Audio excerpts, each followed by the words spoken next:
tinapos nyo ang video ito, malalaman nyo ang mga mechanics kung paano manalo sa aking GCash pa-premyo ngayong Pasko.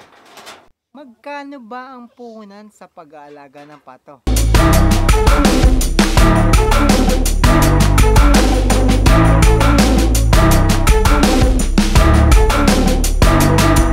Good morning Kemel, dahil malapit ng Pasko, magbibigay ako ng papremyo.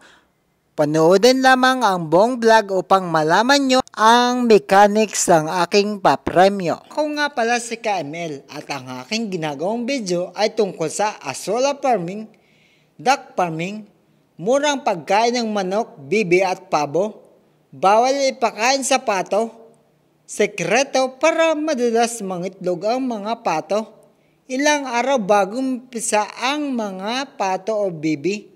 Dapat gawin kapag bagong umpisa ang mga bibi. At ilang beses pinapakain ng mga bibi. Kapag nangitlog na, napakasarap o saya kasi mararamdaman nyo na, oh, dadami na. Ito na yung bunga ng aking pinaghirapan sa pagpapakain sa araw-araw. O kaya gusto kong dumami ang mga pato, meron na tayong pambenta kapag marami na ang itlog or sisiw o kahit yung mismong ating mga pato. Dahil itong mga pato ay bukod sa pantanggal ng stress, libangan, pwedeng pagkakitaan.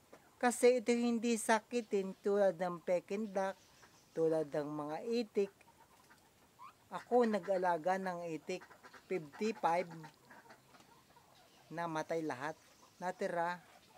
Natiraan lang ako nung sarili kong alaga na isa. Pero ang peke naman, 50 pieces din, namatay din lahat. So, kailangan ng maayos na pasilidad o kaya yung maayos na kulungan. Kasi ang itik at pekin medyo maselan. Hindi kagaya nitong pato, ay hindi sila maselan. Dadami sila. Nagsimula ako sa 4, pero ngayon nasa 15 na.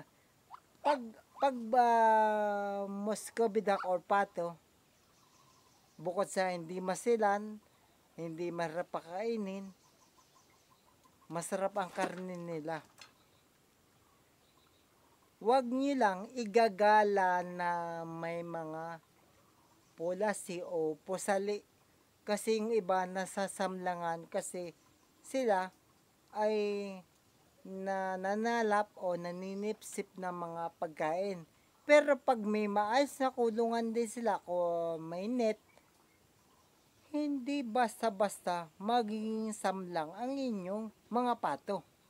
Ito ay very nutritious ang karne at kung kayo may kulungan na net, pwede nyo nang igala kahit di nyo pakainin ng feeds, mabubuhay sila kasi sila kumakain ng gulay, kumakain ng mga insekto. At bukod dun, huwag nyong ihahayaan na walang net kasi mangangain ng gabi ng kapitbahay nyo, ang gabi yung San Fernando. Kapag kinain ng dahon, kakainin din ng takay, kakainin pati ubod. Walang natira, mas maigi pang nanakawa ng gabi kasi kinukuha laman lang. Pag kinain ng pato, ubos kasama lahat, pamula dahon hanggang takay. Sila napakatakaw. So, mabilis silang mabusog, mabilis dumami, mabilis pagkakitaan, kaya magandang alagaan. Itong mga pato ko, bango! Ay, ayaw niya magpakis,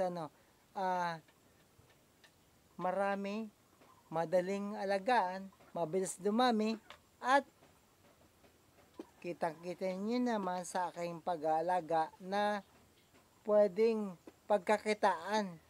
At mabilis itong ibenta sa mga kagroup nyo kasi marami naghahanap ng gantong mga pato.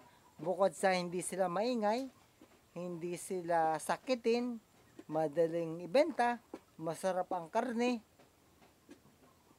nakakatanggal ang stress. So, yun lang mga ka-ML. Happy farming and sana may natutunan kayo sa aking vlog. Okay. Maraming salamat. Pag gustuhan mo ang video ito, pakiclick naman ng like. Bago ko naman sa channel kong ito, pakihit naman ng subscribe. Una, dapat kayo ay kasali sa ating group chat. Pangalawa, dapat nakasubscribe kayo sa channel ko.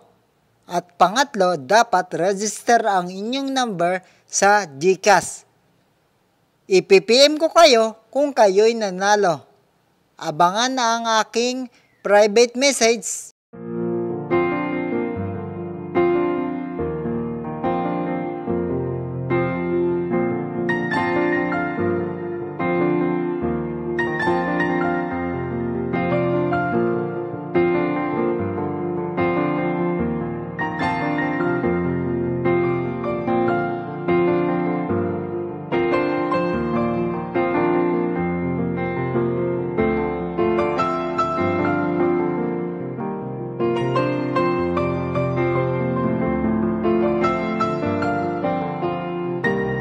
Thank you for watching and happy farming mga ka-ML.